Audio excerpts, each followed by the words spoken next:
जय शिव गोरख।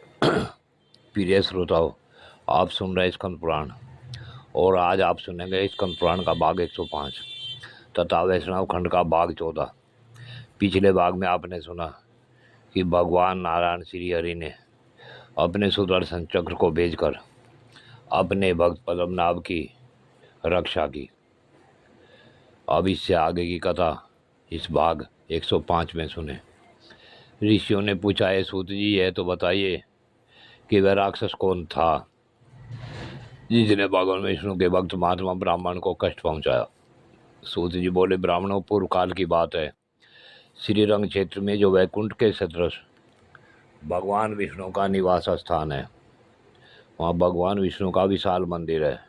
उसमें वशिष्ठ और अत्रि आदि महातेजस्वी महात्मा मोक्ष के लिए वैष्णव भक्तों को अभय प्रदान करने वाले देवेश्वर श्री विष्णु भगवान की उपासना करते थे। एक दिन वीर बाहु का बलवान पुत्र सुंदर नाम वाला गंधर्व सैकड़ों स्त्रियों के साथ उस क्षेत्र में आया और एक जलाशय में नग्न होकर नग्न हुई युवतियों के साथ आनंद पूर्वक जल विहार करने लगा। उसी समय मध्याह्न संध्या करने के लिए मुनिवर वशिष्ठ अन्य महर्षियों के साथ श्रीरंग मंदिर से बाहर निकले और उस जलाशय पर गए। उन ऋषियों को देखकर वे सभी रमणियां भय से भयभीत हो गई और अपने अपने कपड़े ओढ़कर बैठ गई, परंतु वह साहसी नालायक सुंदर ज्यों का तो वहीं खड़ा रहा।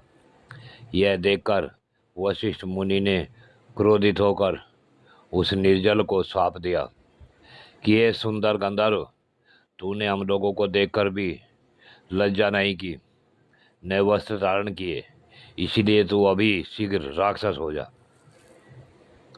इतना कहते ही वह राक्षस हो गया।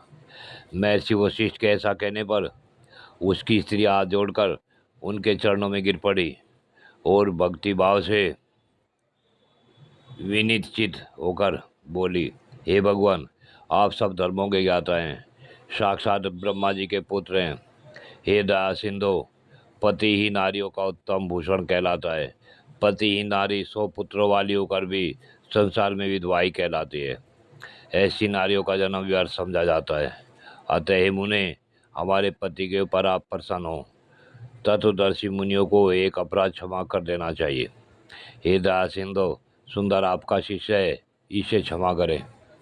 सुंदर की स्त्रियों के इस प्रकार प्रार्थना करने पर वशिष्ठ जी ने कहा, हे सुंदरियों, मेरा वचन कभी भी व्यर्थ नहीं होता। इससे छूटने का उपाय बतलाता हूँ, उसे श्रद्धापूर्वक सुनो।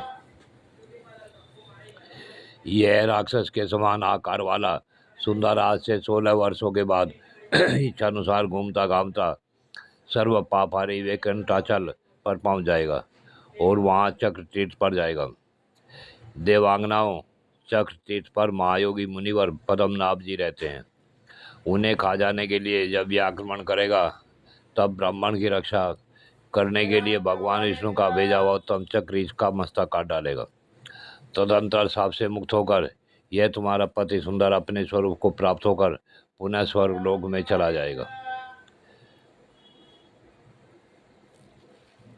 श्री रंगनाथ में भक्ति करने वाले वशिष्ठ जी ऐसा कहकर शीघ्र ही अपने आश्रम को चले गए।